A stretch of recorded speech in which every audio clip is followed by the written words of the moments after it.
to episode 50 of Let's Hear It. Today's guest is John Lee Shannon, and if you've been following this series, you might remember him. Episode 23 with his 1965 Guild M20 acoustic guitar. So he's going to come on and explain to us why he traded that guitar in for a Gibson B-25N. And if you haven't checked out his debut album, it's a beautiful album of acoustic instrumental songs called In and Of on the Tompkins Square label. And he is also playing guitar on the new Zephaniah Ohora record, and Zeph will be coming on here soon to show us one of his guitars. But let's say hello to John Lee Shannon. Hello. Hey, Gary. Nice to see you again. Nice to be back. So tell me what you did. All right. Well, yeah, so I, as you know, had that 1965 Guild M20, which was an amazing guitar, and I told you all about that last time. But about a month and a half ago, I was hanging out with my friend Jason Laughlin, who I'm sure you know, and he's got, I think it's a 62, 61, maybe an early 60s Gibson LG2, which is the predecessor to this guitar. It's basically the same guitar with a different name. I was playing his guitar, and I was just really, really enjoying it, and immediately was like, I gotta stay on the hunt for these. And I've never really had too many Gibson acoustics. I mean, I have a nice Martin, I had that Guild, I've had various things, but I've never actually had a really nice Gibson. But every time I play one, they just have a certain thing, they're different than Martins for sure, but they have a really unique vibe about them. So I just was enjoying playing his, and literally the next day I was on Instagram, and T.R. Crandall put up a post for this exact guitar, which is a 1964 Gibson B-25N, like you said, which is basically just, when they got to a certain date, they stopped making the LGs and they started calling them Bs, and that's what this is. But even better, they posted it up on Crandall, and one of the things about these guitars, the LGs and the B series, they all had this really weird design where they had not only a plastic bridge saddle that was adjustable, it has screws you can move up and down, but it's made out of plastic, and then I guess the bridge itself was also plastic.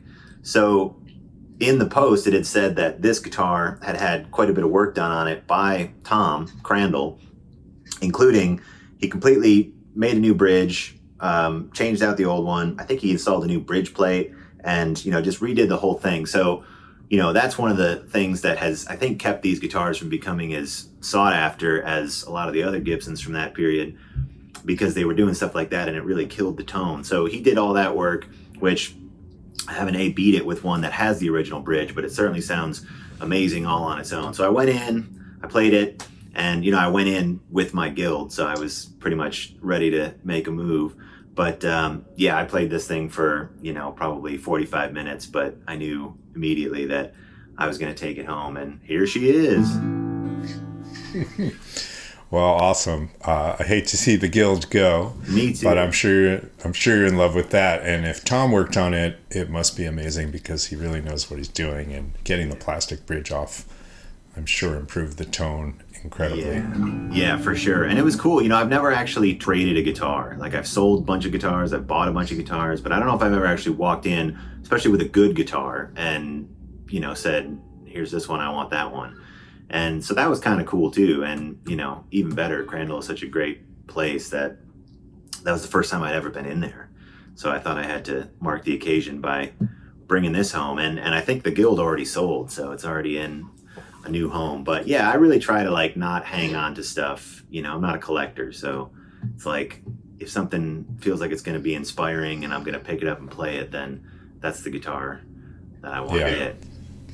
Yeah, that's a good plan. I have a hard time trading stuff in. It's hard. I don't know why, because I have so many instruments that I don't really play that much, but can't let them go. That's right. You got to just take a Marie Kondo approach, really be honest with yourself if you're keeping it for the right reasons. And if not, send it on, because you could end up with something like this. Are you finding any songs coming out of that guitar? Are you writing new material with it? Yeah. I've been writing a couple things. I've really been focusing this year so far. My New Year's resolution is to focus on, some other things that get neglected when you're writing a lot, like just plain old practicing. So I've been really trying to hit the woodshed and just work on some, new concepts more so than songs. But one of the things that I've done with this guitar is, for the past year, I've had this sort of side project of just trying to get really comfortable in open tuning and in an open tuning. Like specifically open D is kind of the one I decided to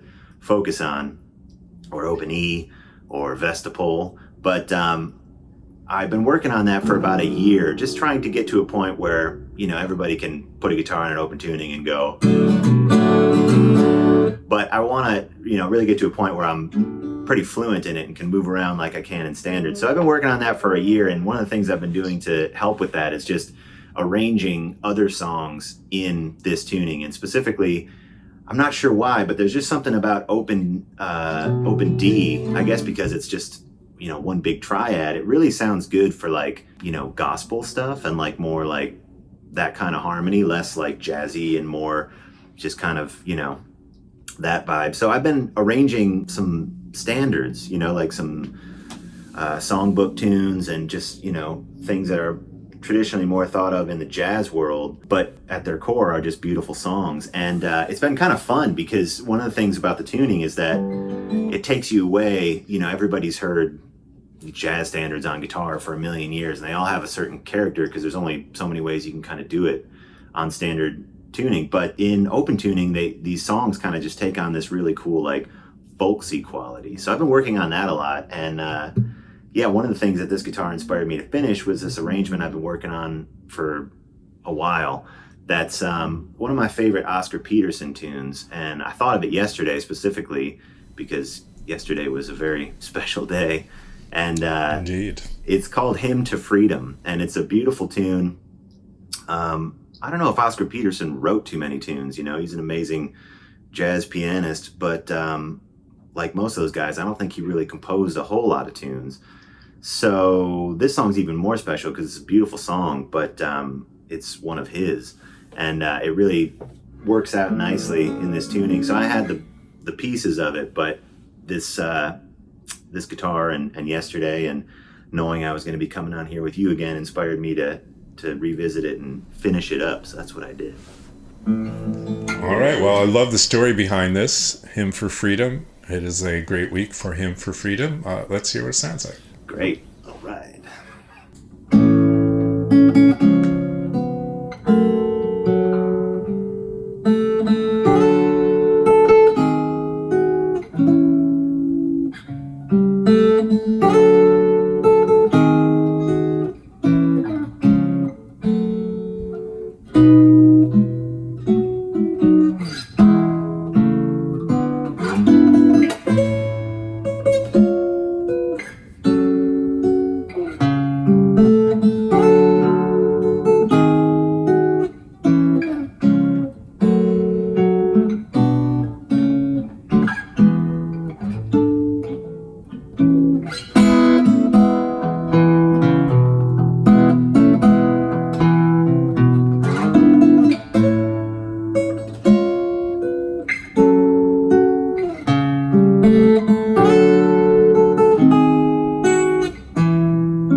great, man. That sounds so beautiful. Thank you. Yeah, it's a beautiful tune. A lot of people always mention that it's a lot like Bridge Over Troubled Water, and it is. But I think it actually predates that song, and I think it's just the gospel thing. It's just both those tunes are just straight up gospel.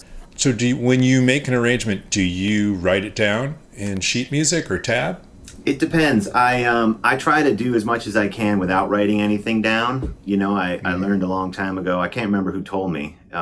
Some great musician that I took a lesson from at some point, but it seems to be pretty generally accepted that like when you're transcribing or writing or trying to learn anything, the farther you can stay away from any form of written anything is what you want to do initially, because as long as it's there, it always exists in one part of your brain and it never seems to cross over to the other. So I try to work it out as much as I can without writing anything down. I'll do like voice memos on my phone if there's something I don't want to forget, but I try not to write it down until it's done. And then once it's done and I feel like, it's sort of in my brain, then I'll write it down. And sometimes I write it down in tab. I'm pretty fluent in tab at this point, but I've always been like a pretty mediocre reader of actual notation, but that's my other New Year's resolution, is I'm really trying to force myself to get better at that, because it seems so obvious, but like when it comes to writing down a piece of music and having it be the definitive thing to reference to play it, it's really no better way to do that than in notation. So I'm trying to force myself to get better at that. But yeah, I do have it scribbled down.